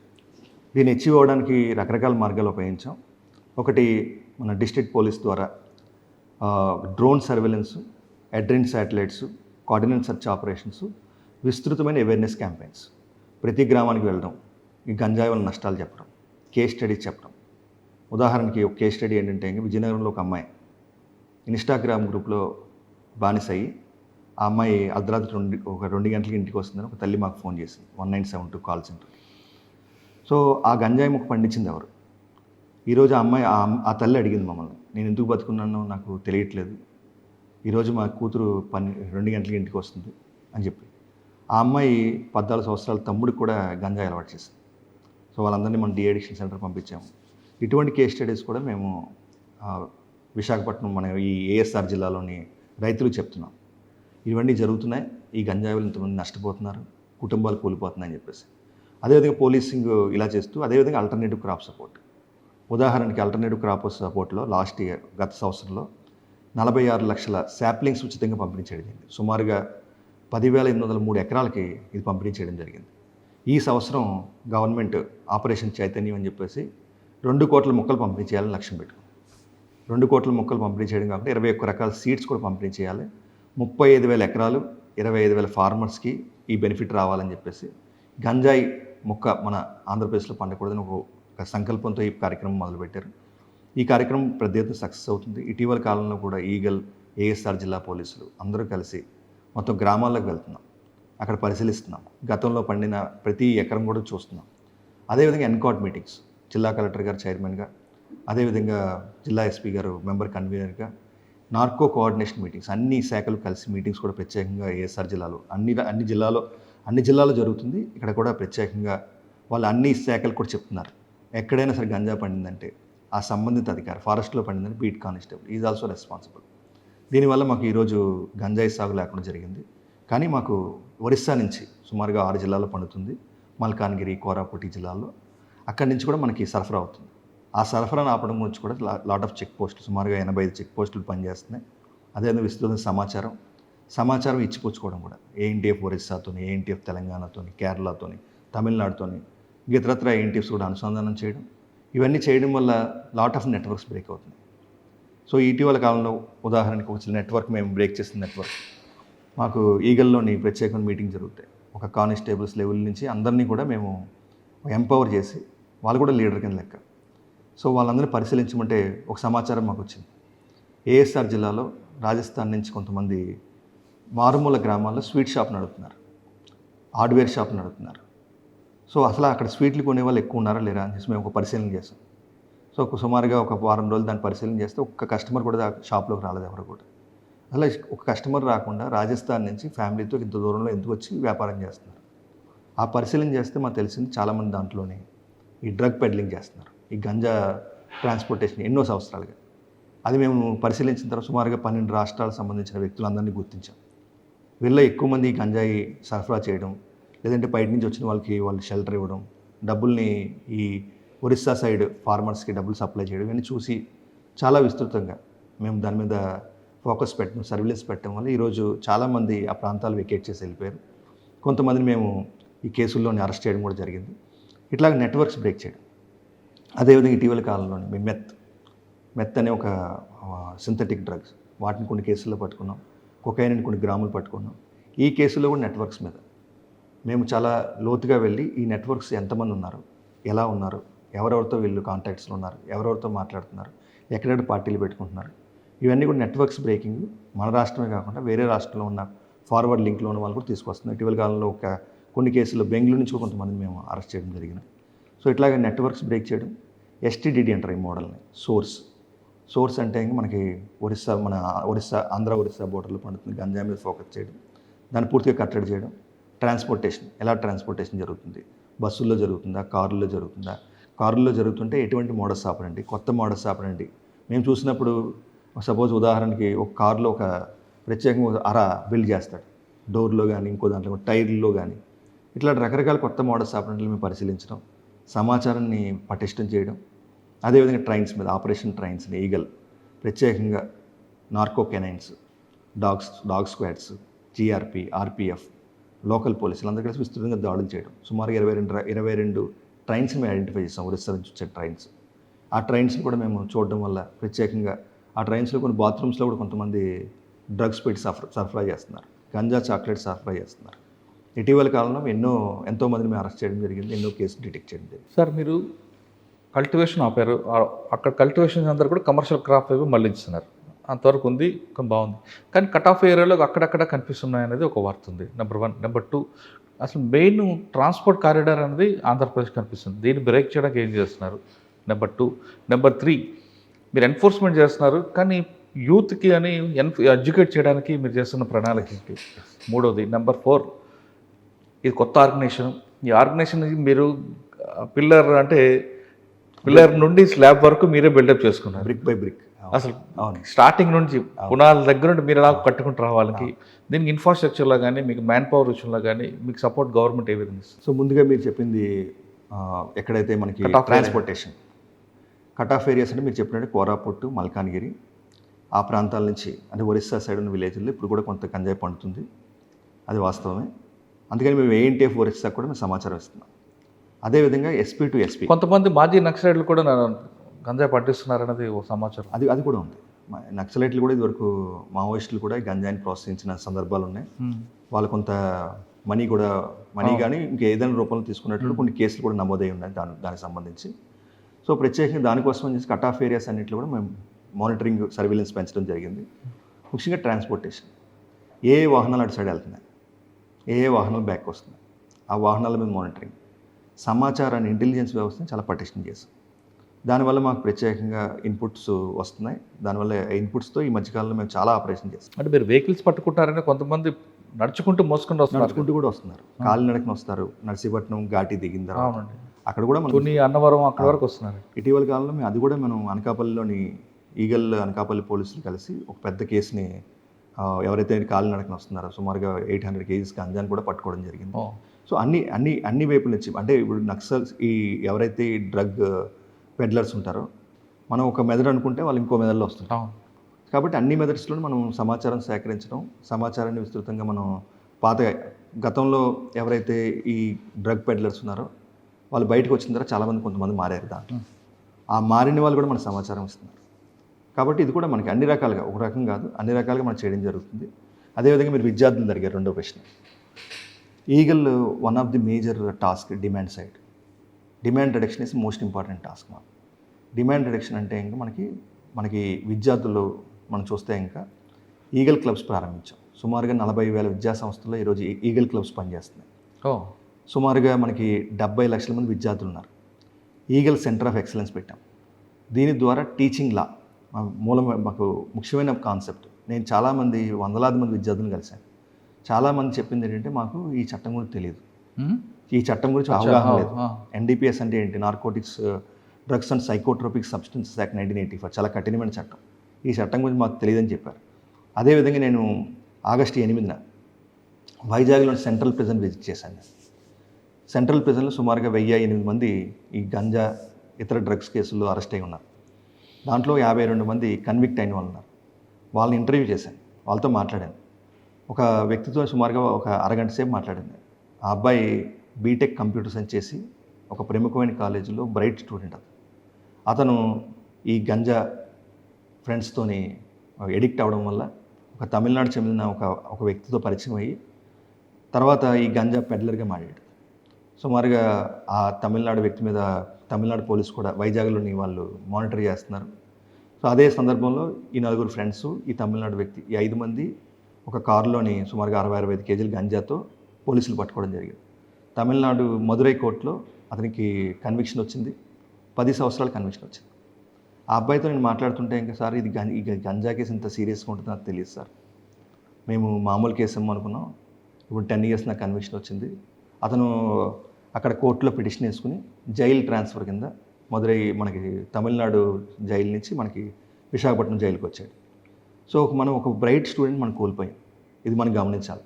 ఆ వ్యక్తి కనుక బయట ఉంటే మన ఎకానమీకి ఎంత ఉపయోగపడతాడు. అతను ఒక పెద్ద కంపెనీ CEO అయినా ఆశ్చర్యపోలేదు. కాబట్టి మేము ఇప్పుడు టీచింగ్ లా చేస్తున్నాం, ప్రత్యేకంగా అందరికీ చెప్తున్నాం. ఈ డ్రగ్స్ కేసు కానీ గంజాయి కేసు కానీ NDPS చట్టంలో కానీ 10 నుంచి 20 సంవత్సరాల జైలు శిక్ష ఉంటుంది, పాస్పోర్ట్ రాదు, వీసా రాదు, అదేవిధంగా మీకు గవర్నమెంట్ ఉద్యోగాలు రావు. ఇటీవల ప్రైవేట్ ఉద్యోగాల్లో కూడా 360 డిగ్రీస్ చేస్తున్నారు. ప్రైవేట్ ఉద్యోగాల్లో కూడా వాళ్ళు బ్యాక్గ్రౌండ్ చెక్ చేస్తున్నారు. ఈ గంజా డ్రగ్స్లో ఉంటే వాళ్ళకి ఉద్యోగాలు దొరకట్లేదు. సో ఇవన్నీ వాళ్ళకి చెప్పడం వల్ల చాలామంది మార్పు మనం సాధ్యం అవుతుంది. ఈ టీచింగ్ లా ప్రత్యేకంగా లాట్ ఆఫ్ క్లబ్స్ ప్రతి కాలేజీకి విజిట్ చేస్తున్నాం. అండ్ అదే కాకుండా ఇటీవల కాలంలో మేము కొంత మార్పు ఈగల్ ఆంధ్రప్రదేశ్ మేము రీసెర్చ్ స్టడీస్ గ్రౌండ్ రియాలిటీ తెలిసిన తర్వాత మేము ఒకటి కనిపెట్టాం, గేట్వే స్టడీ. గేట్వే థియరీ అని ఒక థియరీ ఉంది. Gateway theory. గేట్వే థియరీ అంటే ఇంకా కౌమార దశలో ఎవరైతే ఇంకా నికోటిన్ ప్రొడక్ట్స్ సిగరెట్కి కానీ, కౌమార దశ అంటే మనకి ఎస్పెషల్లీ ఇంటర్మీడియట్ అనుకోవచ్చు, 10th క్లాస్ నుంచి ఈ 3-4 సంవత్సరాలు చాలా క్రూషియల్. వీళ్ళు కౌమార దశలో కనుక వాళ్ళు సిగరెట్లు తాగినా, లిక్కర్ తాగినా, వాళ్ళు ఇంకా డోపమైన్ లెవెల్స్ అంటే ఇంకా మాకు ఇంకా ఏదో కావాలని ఆశించి వాళ్ళు గంజాకి తర్వాత సింథటిక్ డ్రగ్స్కి అలవాటు పడే అవకాశాలు ఎక్కువ ఉన్నాయి. సో ఈ కౌమార దశలో మనం ఆపాలి. కౌమార దశలో ఈ బ్యాడ్ హ్యాబిట్స్కి అలవాటు చేయకూడదు వీళ్ళందరికీ. మేము అందుకని ఇప్పుడు ఫోకస్ అంతా eagle focus shifted to intermediate కాలేజెస్కి వెళ్ళి చెప్తున్నాం, మీరు ఈ సిగరెట్లు ఎక్స్పెరిమెంటల్ ఏజ్ కాబట్టి ఈ ఎక్స్పెరిమెంట్ చేద్దామని పొరపాటును కూడా దాన్ని టచ్ చేయొద్దు, దానివల్ల ఏ విధమైన ఉపయోగం లేదు, తర్వాత హెల్త్ పరంగా కాకుండా ఇంకా చాలా రకాల నష్టపోతారని చెప్పడం జరుగుతుంది. అదేవిధంగా ఇటీవల కాలంలో మేము విద్యార్థులకి నార్కో టెర్రరిజం గురించి చెప్తున్నాం. నార్కో టెర్రరిజం అంటే ఇంకా ఉదాహరణకి మేము ఇటీవల ఒక కేసులోని ఒక ఇద్దరిని పట్టుకున్నాం. మేము వాళ్ళతో ఒక అతనితో మాట్లాడుతుంటే ఇంకా ఎంక్వైరీ చేస్తున్నప్పుడు అతను ఏం చెప్పాడంటే, నేను 1 గ్రాము హీరాయిన్ కొనుక్కున్నాను, నేను 1 గ్రాము మెత్ కొనుక్కున్నాను, నా డబ్బులతో నేను కొనుక్కున్నాను, 10,000 రూపాయలు ఇచ్చి, మా ఇంట్లో నేను ఉంటున్నాను, నేను తీసుకుంటున్నాను, నేను ఎవరిని డిస్టర్బ్ చేయట్లేదు, దీనికి ఇంత పెద్ద కేసు ఎందుకు పెట్టాలని అడిగాడు క్వశ్చన్. సో ఆయనకి మేము చెప్పాం, 1 గ్రామ్ మీరు హీరాయిన్ కొన్నారు, హీరాయిన్ ఎక్కడి నుంచి వస్తుంది? హీరాయిన్ మనకి పాకిస్తాన్ నుంచి వస్తుంది. మనకి గోల్డెన్ క్రెసెంట్ అని చెప్పేసి ఇరాన్, ఆఫ్ఘనిస్తాన్, పాకిస్తాన్లో ఓపియం పడుతుంది. ఓపియం నుంచి హీరాయిన్ తయారు చేస్తారు, ఇంకా ఇతరత్ర సింథటిక్ డ్రగ్స్ తయారు చేస్తారు. అంటే ఇంకా మనము ఈ డ్రగ్స్ మన ఇండియాకి ఎలా వస్తున్నాయి? ఈ సరఫరా చేసేదంతా కూడా టెర్రరిస్ట్ నెట్వర్క్స్. ముంబై బ్లాస్ట్ ఎలా జరిగింది? ముంబై బ్లాస్ట్లో లష్కర్-e తోయిబా, అదే దావుద్ ఇబ్రహీం గ్యాంగ్స్, వీళ్ళందరికీ కూడా మనీ ఎక్కడి నుంచి వచ్చిందంటే ఒక స్టడీ చేస్తే ఇంకా సెంట్రల్ ఏజెన్సీస్ కూడా గుర్తించాయి, ఈ narco money one of the major factor. So narco మనీని మనం ఆపాలి అని చెప్పేసి, అందుకని చేసి మేము విద్యార్థులందరికీ కూడా మేము ప్రత్యేకంగా వాళ్ళకి చెప్తున్నాం. ఈ కేసులో కూడా ఆయన చెప్పాం, మీరు ఇచ్చిన ప్రతి రూపాయి కూడా దేశంలో టెర్రరిజాన్ని ప్రోత్సహించడానికి అవుతుంది. దేశాన్ని ప్రేమించే ఏ వ్యక్తి కూడా డ్రగ్స్ను ముట్టుకోరని చెప్తున్నాం. విద్యార్థులు కూడా మేము ప్రతిజ్ఞ చేపిస్తున్నాం, డ్రగ్స్ను ముట్టుకోకూడదని చెప్పేసి. సో మనం ఇంటర్నేషనల్ కూడా ఆలోచించాలి, ఏం జరుగుతుంది, మన జీవితాన్ని డీస్టెబిలైజ్ చేయడానికి, అస్థిరపరచడానికి కొన్ని శక్తులు ప్రయత్నిస్తున్నాయి. ఆ శక్తులన్నీ కూడా ఈ డ్రగ్స్ని ఇండియాలో పంపించాలి. ఈ డ్రగ్స్ అనేది ఎప్పుడు కూడా వాళ్ళకి లో ప్రైస్ హై ఇంపాక్ట్ యాక్టివిటీ, ఎందుకంటే విద్యార్థులు బలహీనపడతారు. మన దేశం మొత్తం ప్రపంచ దేశాలు మొత్తం చూస్తే ఇంకా యువకులు ఎక్కువ ఉన్న దేశం అందే. ఆ యువతీ యువకులు ఎక్కువ ఉన్న దేశాన్ని బలహీనపరచాలంటే ఈ డ్రగ్స్ అనేది ప్రధానమైన అంశం. పాకిస్తాన్ మన పంజాబ్లోకి, అదేవిధంగా జమ్మూ కాశ్మీర్లోకి డ్రగ్స్ని విరివిగా డ్రోన్స్ ద్వారా వాళ్ళు సరఫరా చేసి మన దేశంలోని డిస్టెబిలైజ్ చేయడానికి చూస్తున్నారు. కాబట్టి ఇప్పుడు ఈ దేశాన్ని ప్రేమించే ఏ వ్యక్తి కూడా డ్రగ్స్ని ముట్టుకోరని మేము ప్రచారం చేస్తాం. ఓకే సార్, మీరు చాలా క్లబ్స్ పెట్టారు, యూత్ క్లబ్లు పెట్టారు. దాని ఇంపాక్ట్ ఎలా ఉందండి? అండ్ మీరు ఉన్నంతసేపు వింటున్నారా, లేదా తర్వాత కూడా దాని ఫీడ్బ్యాక్ని తీసుకుంటున్నారా? అంటే మేము ఇటీవల కాలంలో నేను ఏఎన్టీఎఫ్ హెడ్స్ మీటింగ్కి ఢిల్లీ వెళ్ళడం జరిగింది. గౌరవ union home minister Amit Shah గారు కూడా దాన్ని ఇనాగరేట్ చేశారు. ఎన్సీబీ కూడా ఒక ప్రెజెంటేషన్ ఇచ్చింది. ఆ ప్రెజెంటేషన్లో ఆంధ్రప్రదేశ్ ప్రభుత్వం చేస్తున్న ఆపరేషన్ చైతన్యం, ఆపరేషన్ సేఫ్ క్యాంపస్ జోన్, వీళ్ళు ప్రత్యేకంగా వాళ్ళు ప్రస్తావించారు. సో దానికి ప్రధాన ఉద్దేశం, దాని ఇంపాక్ట్ మనమే కాకుండా సెంట్రల్ ఏజెన్సీస్ కూడా చూస్తున్నాయి. దాంట్లో మాకు కొంతమంది ఎయిమ్స్ నుంచి వచ్చిన సైకియాట్రిస్ట్ వాళ్ళు ప్రెజెంటేషన్ ఇస్తూ ఎవరైతే అవేర్నెస్ ప్రజలకు చెప్తారో దాంట్లో 61% విద్యార్థులు మార్పు వచ్చిందని వాళ్ళు స్టడీస్ ప్రకారం చెప్పారు. ఏపీలో 61%. అంటే ఏపీలోనే కాదు, దేశవ్యాప్తంగా ఎక్కడైనా సరే ఇంపాక్ట్ఫుల్ ఆపరేషన్స్. దానికంటే ప్రత్యేకంగా మేము చాలా మూలాల్లోకి వెళ్ళడం వల్ల సుమారుగా ఈ సంవత్సరం మేము 18,336 క్యాంపెయిన్ చేసాం ఈ రోజు వరకు. ప్రతిరోజు మాకు అప్డేట్స్ వస్తాయి. కేసులు ఎన్ని పెట్టుంటారు? అంటే ఆపరేషన్స్ అంటే నేను అనేది అవేర్నెస్ క్యాంపెయిన్స్. కేసులు ఎన్ని పెట్టుంటారు? కేసులు సుమారుగా 1400 కేసులు అయినాయి ఇప్పటిదాకా. ఈవెన్ 1 గ్రామ్ ఒక 1/2 kg గంజా దొరికిన, 50 grams గంజా దొరికినా సరే కేసు రిజిస్టర్ చేస్తున్నాం. అంటే ఎవరిని వదిలిపెట్టాలి. అంటే ఇక్కడ మనం కేసులు పెట్టుకోవాలని టార్గెట్తో చేస్తున్నారా, లేదు దాన్ని లీగల్గా కరెక్ట్గా చేద్దామని? అంటే ఇంటర్మీడియట్ క్వాలిటీ అయితే ఒకలాగా, కమర్షియల్ క్వాలిటీ అయితే ఒకలాగా. కమర్షియల్ క్వాలిటీ మనం సీజ్ చేస్తున్నప్పుడు మేజిస్ట్రేట్ ముందు సీజ్ చేస్తే ఆ కేసు ఇంకా బిల్డప్ అవుతుంది. ఇటువంటి ప్రికాషన్ తీసుకుంటున్నారు, లేదు వాళ్ళు ఏదో భయం పెట్టారని? నో. ఇప్పుడు మనం ఈగల్ ఈ సెంటర్ ఆఫ్ ఎక్సలెన్స్ పెట్టిన తర్వాత as per law, NDPS is procedural law, ప్రతి ప్రొసీజర్ ఫాలో అవ్వాలి. మనకి ప్రతి కేసు, సపోజ్కి ఒక వ్యక్తి మనకి 1 kg గంజా దొరికాడు, అతన్ని కూడా మనం లీగల్గా అరెస్ట్ చేయాలి. అంటే గంజా దొరకడం కాకుండా కేసు మనం కోర్టుకు వచ్చేసరికి ఫ్లవర్తో ఉన్న గంజా దొరికితేనే కేసు ఉంటుంది, ఫ్లవర్ లేకుండా దొరికితే కేసు పోతుంది. సో దానికి ఏంటంటే మీ ఈగల్ సెంటర్ ఆఫ్ ఎక్సలెన్స్లో ఎన్డీపీఎస్ ప్రొసెసెస్ అన్నీ కూడా చెప్పడం జరిగింది. మీరు చెప్పినట్టుగా ఫ్లవరింగ్ టాప్స్, ఫ్రూటింగ్ బడ్స్ అవి ఉన్నాయా లేదా, సీజర్ కరెక్ట్గా చేశారు లేదా, సెక్షన్ 52A అంటే ఇంకా ఏదైతే మనం గంజా కానీ డ్రగ్స్ కానీ సీజ్ చేస్తామో అవి ఒక ఇన్వెంటరీ కింద తయారు చేసి మెజిస్ట్రేట్ గారి ముందు ప్రొడ్యూస్ చేయాలి. ఆ ఇన్వెంటరీని మెజిస్ట్రేట్ గారు సర్టిఫై చేయాలి. శాంపిల్ కూడా జ్యుడిషియల్ మెజిస్ట్రేట్ గారు తీయాలి. ఆ మెజిస్ట్రేట్ గారు తీసిన శాంపిల్ మాత్రమే ఎఫ్ఎస్ఎల్కి పంపించాలి. ఇటువంటి ప్రికాషన్స్ అన్ని ఇప్పుడు తీసుకోవడం జరుగుతుంది. అదేవిధంగా కమర్షియల్ క్వాంటిటీ కేసులో ప్రతి కేసులో కూడా ఫైనాన్షియల్ ఇన్వెస్టిగేషన్ చేయాలి. వాళ్ళ ఆస్తులు జప్తు చేయాలి. ఇటీవల కాలంలో మేము సుమారుగా 16 కోట్ల రూపాయల ఆస్తులు జప్తు చేసాం. ఇంకా ప్రతి కేసులో కూడా కమర్షియల్ క్వాంటిటీ కేసుల్లో ఇటీవల కాలంలో చింతపల్లిలో ఒక పెద్ద హౌస్ కట్టాడు ఒక అతను. సో అతను ఎలా కట్టాడంటే ఇంత గంజా ప్రొడక్షన్ వల్లే అతను చాలా కేసులు ఉన్నాడు, గంజా కేసులు. దాన్ని తీస్తున్నాం. ఆ ఇంటిని కూడా సీజ్ చేయాలి. స్టూడెంట్స్కి ఎవరైనా చేస్తున్నారు, మీ వాళ్ళకి కూడా లీగల్గా ఫైనాన్షియల్ సపోర్ట్ ఇస్తున్నారు. అది కాకుండా పిట్ ఎన్డీపీఎస్ అంటే ఇంకా ఎవరైతే మారట్లేదో ఆ వ్యక్తులు పిట్ ఎన్డీపీఎస్ ప్రకారం మేము 1 year వితౌట్ ఎఫ్ఐఆర్ అతను జైల్లో పెట్టచ్చు. సుమారుగా 64 మందిని ఇప్పుడు దాకా పెట్టాం. ఇంకా 118 ప్రపోజల్స్ రెడీగా ఉన్నాయి. మా టార్గెట్ 200 మందిని మేము గుర్తించాం. సో అన్ని వైపుల నుంచి ఇట్స్ నాట్ దట్ ఒకే మార్గం కాకుండా అన్ని మార్గాల గుండా కూడా మేము చేస్తున్నాం. మరో విధానం ఏంటంటే ఇంకా 849 హాట్స్పాట్స్ గుర్తించాం మన ఆంధ్రప్రదేశ్లో. అవునా? ఇక్కడ ఏ జిల్లా ఉండండి? మొత్తం అన్ని జిల్లాల్లో కూడా, ప్రతి జిల్లాలో కూడా ఇక్కడ గంజాయి ఇంతకుముందు కాలంలో గత 5 సంవత్సరాలుగా 6 సంవత్సరాలుగా ఈ గంజాయి కన్జంప్షన్ ఉంది అన్న ప్రాంతాలని గుర్తించడం జరిగింది. ఈ ప్రాంతాల్లో ప్రత్యేకంగా డ్రోన్ సర్వేలెన్స్ పంపిస్తున్నాం. ఉదాహరణకి ముఖ్యమైన సిటీల్లో విజయవాడ కావచ్చు, గుంటూరు కావచ్చు, విశాఖపట్నం కావచ్చు, ఈ కంట్రోల్ రూమ్ నుంచే డ్రోను సాయంత్రం అయితే ఇంకా ఆ లాగిన్స్ చేస్తే ఇంకా అది మొత్తం ఆ ప్రాంతాలను చూసుకుని వస్తుంది. అదేవిధంగా మనకి ఏదైతే టౌన్స్ అవుట్స్కర్ట్స్లో కొన్ని బిల్డింగ్స్ ఉంటాయి, ఆ బిల్డింగ్స్ ఎవరు వాటర్ డిలాబిటేటెడ్, అవి కూడా క్రైమ్ ప్రోన్ ఏరియాస్. ఆ బిల్డింగ్స్ మీద కూడా డ్రోన్స్ ఎగరేస్తుంది. మున్సిపాలిటీస్ కూడా వాళ్ళకు కూడా మేము చెప్పడం జరిగింది, ఏదైతే ఈ బిల్డింగ్స్ ఉన్నాయో ఓనర్స్ చెప్పండి, లైటింగ్ పెట్టాలి, సీసీటీవీ కెమెరా పెట్టాలని. సో ఇట్లా ఒక విధానం కాదు, అన్ని విధానాలుగా మేము ముందుకెళ్తున్నాం. ఈవెన్ మేము ఈ గంజాయి, సింథటిక్ డ్రగ్సే కాకుండా ఓపియాట్స్ మీద ఆపరేషన్ గరుడ ప్రారంభించాం. ఇది విస్తృతమైన క్యాంపెయినింగ్. ఇది మొత్తం రాష్ట్ర వ్యాప్తంగా మెడికల్ షాప్స్ ఎక్కడా కూడా, మనం మెడికల్ షాప్కి వెళ్ళామంటే మనకి 2 రకాల డ్రగ్స్ దొరుకుతాయి. ఒకటి ఓటీసీ, ఒకటి ఎన్ఆర్ఎక్స్. ఓటీసీ అంటే ఓవర్ ది కౌంటర్, ఎన్ఆర్ఎక్స్ అంటే new prescription drugs. Without prescription they should not be sold. చాలా చోట్ల ట్రెమడాలు, తెపండాలు, అదేవిధంగా అల్ఫ్రాజోలము, కొడైన్ పాస్పేట్ సిరప్స్ ఇవన్నీ కూడా ప్రిస్క్రిప్షన్ లేకుండా అమ్ముతున్నారు. ఇవన్నీ కూడా మేము రెస్ట్రిక్ట్ చేసాము. Drug control administration, vigilance enforcement, local police, ఈగలు అందరూ కలిసి ఒక కంబైన్డ్ ఆపరేషన్స్ మేము స్టార్ట్ చేసాం. మెడికల్ షాప్స్, మెడికల్ అసోసియేషన్తో మీటింగ్స్ పెట్టడం, రాష్ట్ర వ్యాప్తంగా రిజిస్టర్స్ పెట్టండి. HH1X ఇది ప్రిస్క్రిప్షన్ డ్రగ్స్ ఏమి ఉన్నాయో వాటి ప్రత్యేకంగా రిజిస్టర్ పెట్టమని చెప్పాం. ఉదాహరణకి ఎవరైనా డాక్టర్ గారు ప్రిస్క్రిప్షన్ ఇచ్చిన తర్వాత ఆ డ్రగ్స్ మనం సేల్ చేసిన తర్వాత దాని మీద స్టాంప్ కొట్టాలి. అంటే సేమ్ ప్రిస్క్రిప్షన్ వేరే షాప్లో కొనకూడదు. ఇటువంటి ప్రికాషన్స్ అన్నీ కూడా తీసుకోవడం జరిగింది.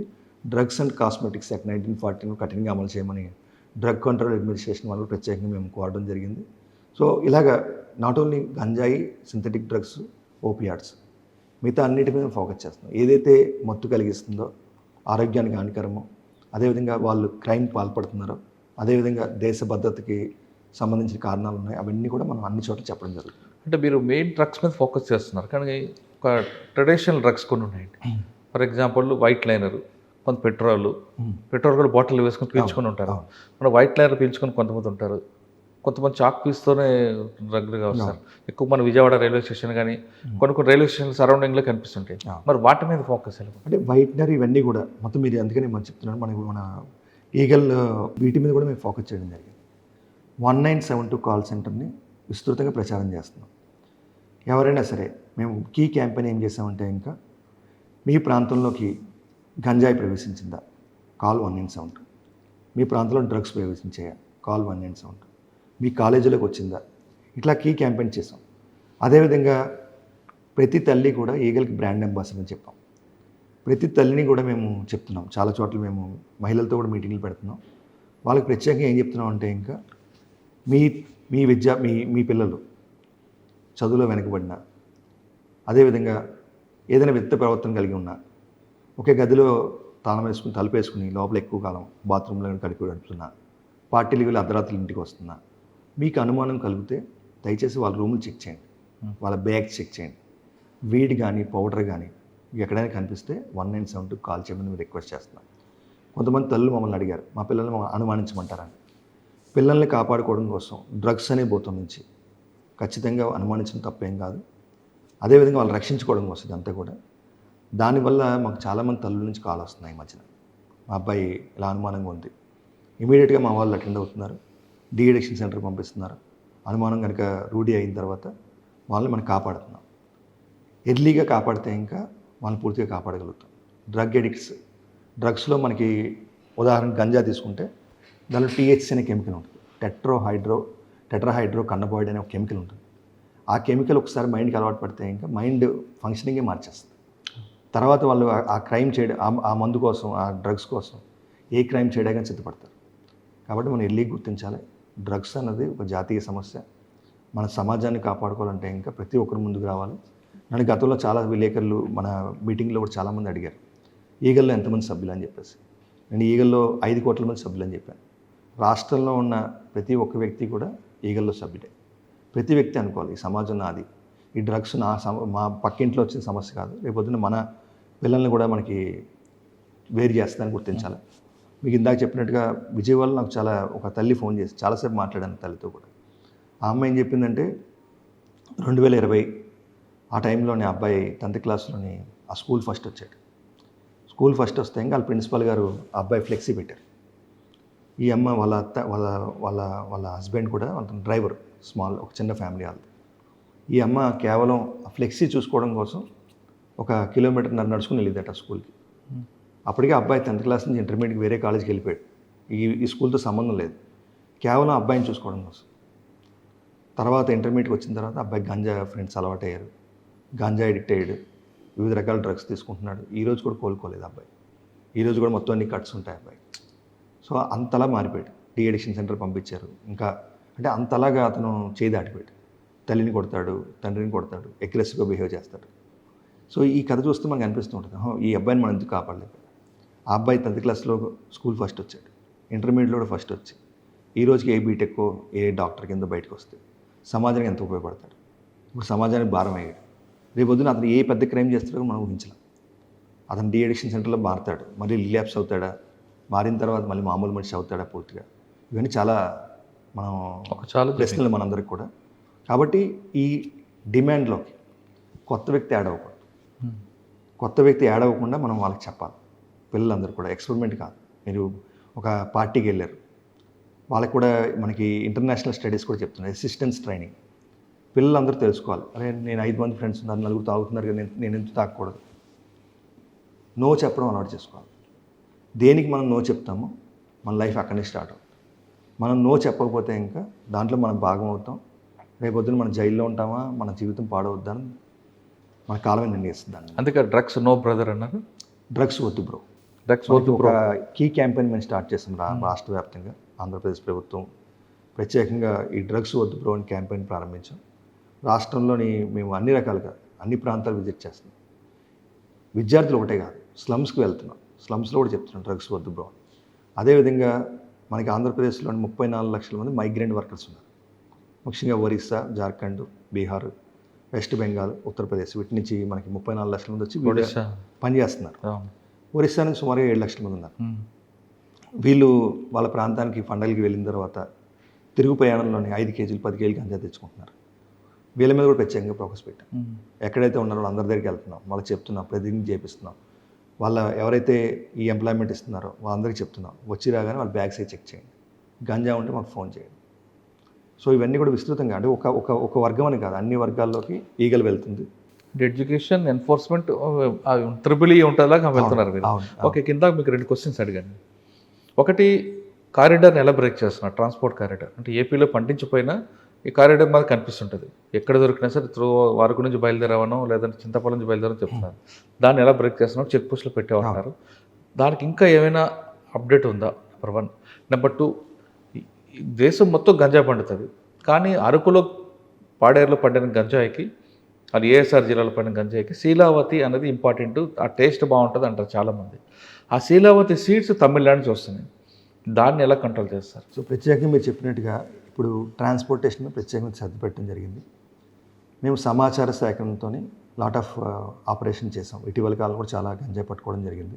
ఈ సంవత్సరంలో సుమారుగా 36,000 కేజీలు గంజా మేము సీజ్ చేయడం జరిగింది.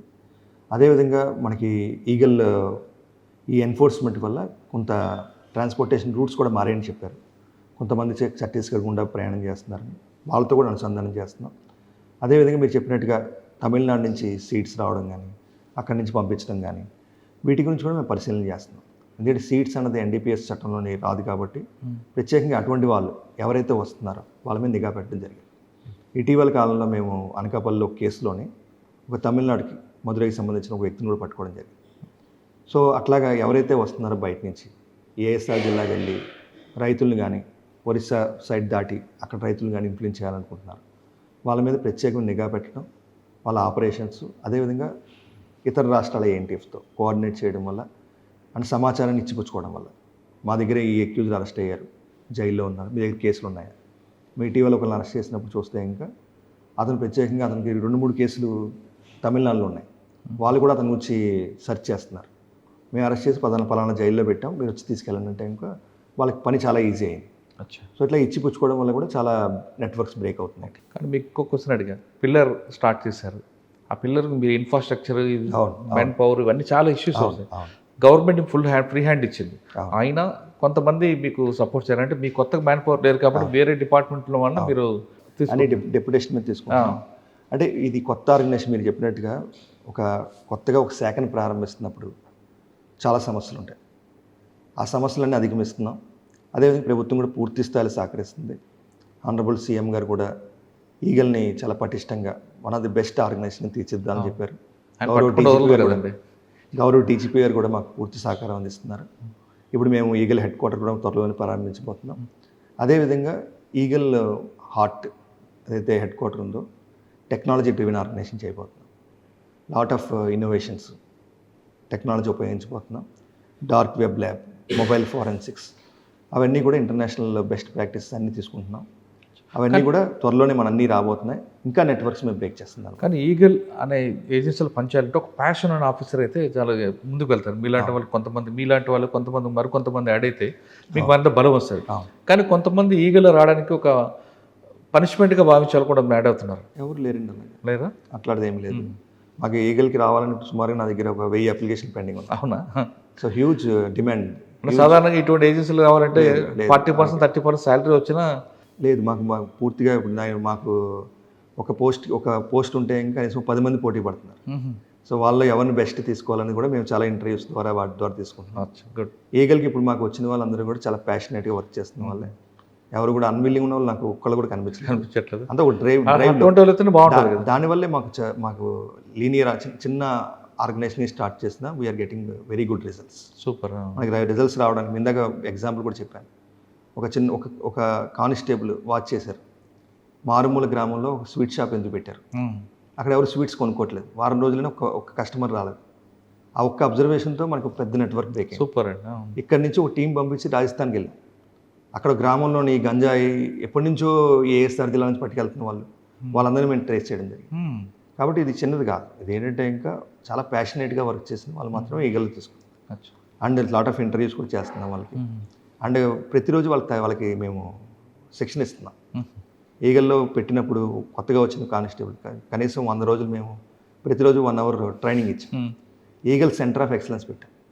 ఈగల్ సెంటర్ ఆఫ్ ఎక్సలెన్స్లో ప్రతి శనివారం కూడా 11 గంటల నుంచి 12:30 వరకు రాష్ట్రంలో ఉన్న ఇన్వెస్టిగేటింగ్ ఆఫీసర్స్, రైటర్స్, ఎవరైతే ఎన్డీపీఎస్లో పనిచేస్తున్నారో వాళ్ళందరికీ కూడా మేము అనుసంధానం చేయడం, ఈగల్ సభ్యులు కూడా అనుసంధానం చేయడం, ఒక best faculty from the country వాళ్ళు వచ్చి వాళ్ళు చెప్తారు ఈ ప్రొసీజర్స్ ఎలా ఫాలో అవ్వాలి.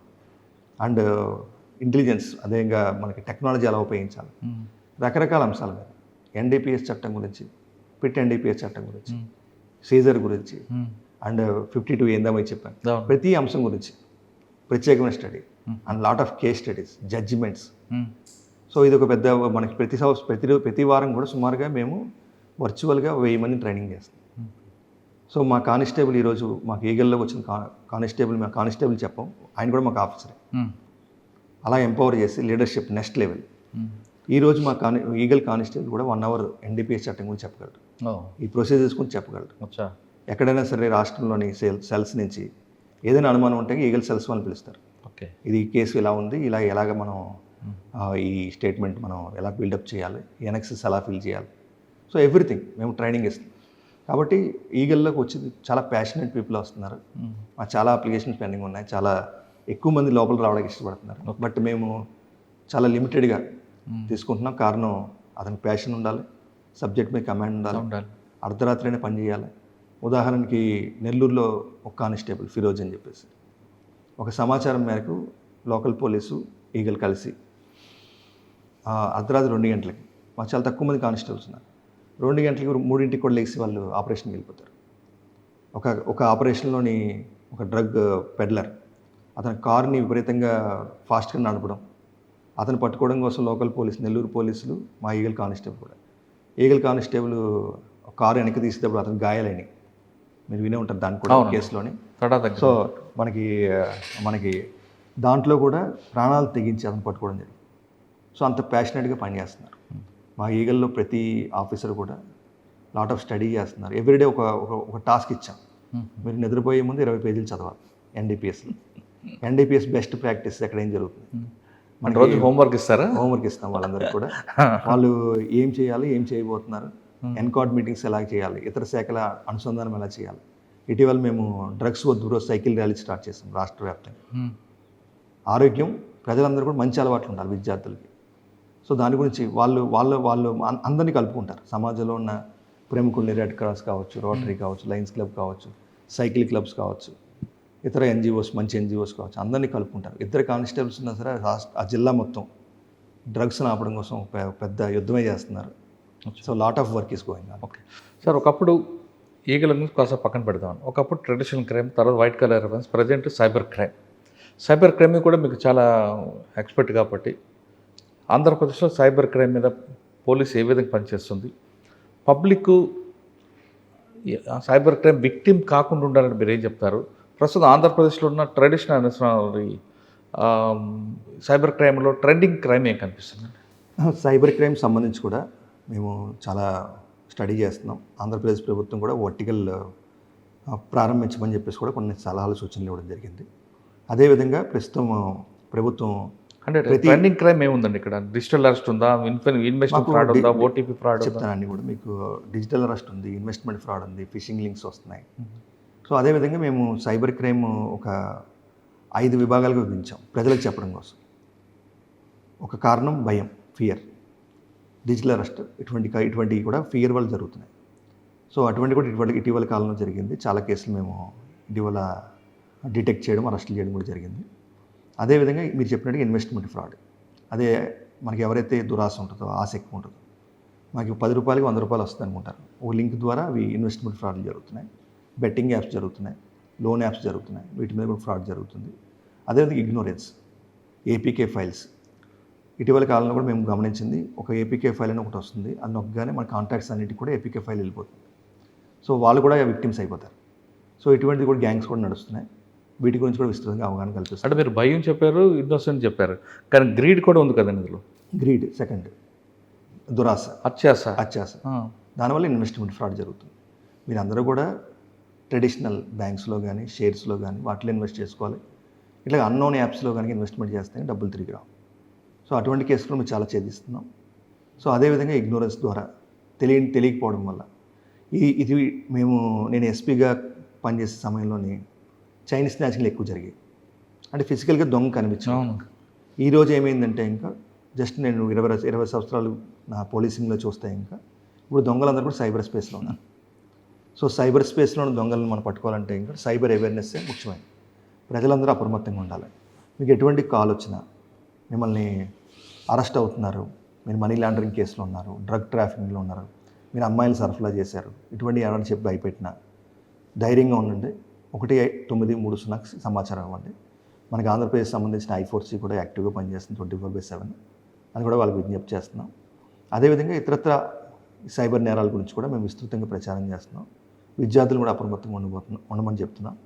అదేవిధంగా డిజిటల్ అరెస్ట్ సమయంలో కూడా మేము ఈ ఇతర దేశాల్లో ఉన్న సైబర్ స్కామ్ కాంపౌండ్స్, కంబోడియా కావచ్చు, మయన్మార్ కావచ్చు, అక్కడ కూడా మేము పరిశీలన చేస్తున్నాం. ఇటీవల కేసులో మా కంబోడియాలో కొన్ని కేసులు కూడా డిటెక్ట్ అయినాయి. సో ఇంకా ఇతరత్ర అంశాలు మన రాజస్థాన్ మేవాత్ రీజియన్, డీగ్ జిల్లా, ఇటువంటి ప్రాంతాల్లో కూడా సైబర్ క్రిమినల్స్ ఎక్కువ ఉన్నారు. వాళ్ళకు కూడా కొన్ని కేసుల్లో మేము మా టీమ్స్ పంపించడం జరిగింది. రాష్ట్ర వ్యాప్తంగా ప్రధానంగా ప్రజలకి ముఖ్యంగా విజ్ఞప్తి చేసేదంటే సైబర్ స్పేస్లో చాలా దొంగతనాలు కానీ ఈ నేరాలు కానీ జరుగుతున్నాయి. అప్రమత్తంగా ఉండండి. మీకు అనుమానం వచ్చినప్పుడు భయపడకుండా 1930కి సమాచారం ఇవ్వండి. ఈ సైబర్ అప్రమత్తం పెరిగిన తర్వాత ఉదాహరణకి ఏలూరు జిల్లాలోని ఒక వాకర్స్ క్లబ్ ఉంది. ఆ వాకర్స్ క్లబ్లో ఒక పెద్ద ఆయన సీనియర్ సిటిజన్స్, ఒక వ్యక్తి వాకింగ్ 4 రోజులు బట్టి రావట్లేదని అతనికి ఎందుకు రావట్లేదు తెలుసుకుందామని వాళ్ళ ఇంటికి వెళ్ళాడు. అంటే వాళ్ళ ఫ్రెండ్స్ ఇంటికి వెళ్తే ఇంకా అతను తలుపు కొడితే తలుపు తీయట్లే. చాలాసేపు తలుపు కొట్టిన తర్వాత కొంచెం తలుపు తీసి రావద్దు నాకు పని ఉంది వెళ్ళిపోమని చెప్తున్నాడు. నిజంగా ఏదో అనుమానం వచ్చి తలుపు తోసుకుని లోపలికి వెళ్తే నేను డిజిటల్ అరెస్ట్ అయిపోయింది, ఈరోజు నేను 20 లక్షలు ఆ అకౌంట్లో వేయాలి, ఆ డబ్బు కోసం నేను అన్ని ప్రయత్నాలు చేస్తున్నాను సంథింగ్ చెప్పాడు. ఎవరైతే ఈ సీనియర్ సిటిజన్ ఉన్నాడో ఇదంతా అబద్ధం, డిజిటల్ అరెస్ట్ అనేది అబద్ధం, భయపడొద్దని అతను డిఎస్పీ గారి దగ్గరికి ఎస్పీ గారికి తీసుకొచ్చారు. సో అట్లాగా ప్రజలు కూడా చాలా చైతన్యమయ్యారు. ప్రతి వ్యక్తికి తెలియాలి సైబర్లో ఏది జరిగినా సరే అవన్నీ కూడా అపోహలే, నేరాలు. నిజంగా ఎవరు కూడా ఏ పోలీస్ కానీ, ఏ సంస్థ కానీ, సిబిఐ కానీ, ఈడీ కానీ ఎవరిని కూడా డిజిటల్గా అరెస్ట్ చేయదు. మీరు ధైర్యంగా ఉండండి. మీకు అనుమానం వస్తే 1930కి కాల్ చేయండి, లోకల్ పోలీస్ సమాచారం అందించండి. తప్పకుండా మేము మీకు హెల్ప్ చేయడానికి సిద్ధంగా ఉంటాం. సార్, సైబర్ క్రైమ్ మీద మీరు గవర్నమెంట్ కూడా చాలా సీరియస్ తీసుకుంది కాబట్టి నేరం జరగడం, దాని తర్వాత ఇన్వెస్టిగేట్ చేయడం, వాటి దొరకపోవడం అంత పెద్ద లెంగ్తీ ప్రాసెస్. మీరు అన్నట్లుగా వాళ్ళు ఇక్కడ ఉంటారు, కంబోడియాలోనూ ఉంటారు, ఇది డబ్బులన్నీ కూడా క్రిప్టో కరెన్సీతో మారిపోతుంటుంది. ఎంత ఈ ప్రాసెస్ లేకుండా దానికి పులి స్టాప్ పెట్టాలంటే అవేర్నెస్ ముఖ్యమని మీలాంటి ఆఫీసులు అంటుంటారు. ఇక్కడ సైబర్ క్రైమ్లో మనం ఎవరు విక్టిమ్ కాకుండా ఉండాలంటే ఆన్లైన్లో ఉన్నట్లు ఉండమంటారా, ఆఫ్లైన్లో ఉన్నట్లు ఆన్లైన్లో ఉండమంటారా? ప్రత్యేకంగా మీరు చెప్పినట్టుగా మనకి ఆన్లైన్లో చాలా అప్రమత్తంగా ఉండాలి. ఎందుకంటే ఇంకా మనకి అవతల వ్యక్తి ఎవరో తెలియదు. మనకి చాలామంది అమ్మాయిలు కూడా చాలామంది మోసపోయిన సందర్భాలు ఉన్నాయి. ఫేస్బుక్ కానీ, ఇన్స్టాగ్రామ్ కానీ వీటిల్లోని ఫ్రెండ్స్ అయ్యి రిక్వెస్ట్లు పంపించి తర్వాత వాళ్ళ ద్వారా డబ్బులు నష్టపోయిన వాళ్ళు ఉన్నారు. అదేవిధంగా ట్రాప్ అయ్యి ఎక్కడో మాయమైన వ్యక్తులు కూడా ఉన్నారు. కాబట్టి మనకి ఆఫ్లైన్లో మన బిహేవియర్ ఎలా ఉంటుందో ఆన్లైన్లో కూడా అదే విధంగా ఉండాలి. ఆఫ్లైన్లో మనం చాలా జాగ్రత్తగా ఉంటాం, ఆన్లైన్ కూడా అంతే. ఆన్లైన్లో కూడా ఈ సైబర్ స్కామ్స్టర్స్ వాళ్ళు వివిధ రకాల ఫోటోలు పెట్టి ప్రొఫైల్స్ పెట్టి మిమ్మల్ని అట్రాక్ట్ చేస్తుంటారు. ఉదాహరణకి నేను కర్నూలు జిల్లాలో పనిచేసినప్పుడు ఒక వ్యక్తి ఉండేవాడు. అతను ఒక విగ్ పెట్టుకుని ఒక సినిమా హీరోల కింద అతను ఫేస్బుక్లో మొత్తం అన్ని ఫొటోస్ ఉండేవి, డ్యాన్స్లు వేసి కూడా అన్నీ ఉండేవి. సో అతను ముఖ్యంగా మహిళల్ని అట్రాక్ట్ చేసేవాడు. తర్వాత కొంతమంది వాళ్ళకి ఏదైనా సమస్యలు ఉన్నప్పుడు వాళ్ళని ఇన్వైట్ చేసినప్పుడు అతను వాళ్ళ ఇంటికి వెళ్ళిపోవడం, వాళ్ళని బ్లాక్మెయిల్ చేయడం, చాలామంది మహిళలను అతను మోసం చేశాడు. మేము అతన్ని పట్టుకున్న తర్వాత అతను విగ్ తీస్తే ఇంకా అసలు చాలా ముసలోడు, అతను చాలా ఓల్డ్ పర్సన్, కేవలం మేకప్లు వేసుకుని దాని ద్వారా వాళ్ళని అట్రాక్ట్ చేశాడు. కాబట్టి మనకి ఆన్లైన్లో మనకు కనిపించేదంత నిజం కాదు. ఆన్లైన్ బిహేవియర్ చాలా కేర్ఫుల్గా మనం ఉండాలి. అదేవిధంగా ఆన్లైన్ సైకాలజీ అర్థం చేసుకోవాలి. ఆన్లైన్లో చాలామంది వాళ్ళకి ఇన్హిబిషన్స్ తగ్గిపోతాయి, మనం ఏవైనా చేయొచ్చాము అనుకుంటారు. ఇటీవల కాలంలో మేము ఈ సోషల్ మీడియా మీద వాటి మీద కూడా విస్తృతంగా మేము ఫోకస్ పెట్టడం జరిగింది. విద్యార్థులకి, యువతకి ప్రత్యేకంగా మేము అప్పీల్ చేసేది ఏంటంటే, ఇంకా ఉదాహరణకు మనం గమనిస్తే ఇంకా ఒక వ్యక్తి ఒక హీరో మనకు నచ్చుతాడు, హీరో ఐడియాలజీ మనకి, ఆ హీరో నచ్చగానే అపోనెంట్ హీరో మన శత్రువు అయిపోతుంది. అంటే ఐడియాలజీకి మనం బానిసలు అయిపోతాం. ఈ రాజకీయ పార్టీ మనకు నచ్చుద్ది, ఆపోజిట్ రాజకీయ పార్టీ మన శత్రువు అయిపోతుంది. ఇట్లా ఐడియాలజీకి మీరు బానిసలు అవ్వద్దు. మీరు ఐడియాలజీ సపోజ్కి ఒక వ్యక్తిని మీరు పూజిస్తే, ఇంకా ఒక హీరోని కానీ ఎవరినైనా, అతని కోసం మీరు రక్తదానం చేయండి, లేదంటే ఇంకా ఒక హాస్పిటల్కి వెళ్ళి పళ్ళు పంచండి. కానీ వాళ్ళ కుటుంబ సభ్యులను, వేరే వాళ్ళ కుటుంబ సభ్యులను అబ్యూజివ్గా మాట్లాడటం, ఇవన్నీ కొంతమంది తెలియక చేస్తున్నారు. మనకి సోషల్ మీడియా కానీ ఎస్పెషల్లీ వీటిల్లోని డిజిటల్ ఫుట్ ప్రింట్ ఉంటుంది. మీరు ఏమి చేసినా సరే 50 సంవత్సరాలు 100 సంవత్సరాల తర్వాత కూడా అది ఎక్కడో ఒక నిక్షిప్తం అయిపోతుంది. కాబట్టి మీరు ఒక్కసారి నేరం చేసే ముందు ఆలోచించండి. ఉదాహరణకి మేము గుంటూరులోని ఒక వ్యక్తిని అరెస్ట్ చేసాం. అతను అరెస్ట్ చేసేటప్పుడు అతను కర్నూలు చెందిన వ్యక్తి. ఒక హీరో మీద అభిమానంతో ఆపోజిట్ హీరో సంబంధించిన కుటుంబ సభ్యుల మీద అసభ్యంగా అతను పోస్ట్ పెట్టాడు. సో అతను ఈరోజు జైలుకి వెళ్ళాడు. వాళ్ళ కుటుంబ సభ్యుల పరిస్థితి ఏంటి, వాళ్ళ పిల్లల పరిస్థితి ఏంటి? వ్యక్తులు ఆలోచించుకోవాలి. మనం ఈ ఫింగర్తోనే మొత్తం సైబర్ క్రైమ్ అంతా జరుగుతుంది. ఈ సైబర్ అబ్యూస్ కానీ అన్నీ కూడా దీని ద్వారా జరుగుతుంది.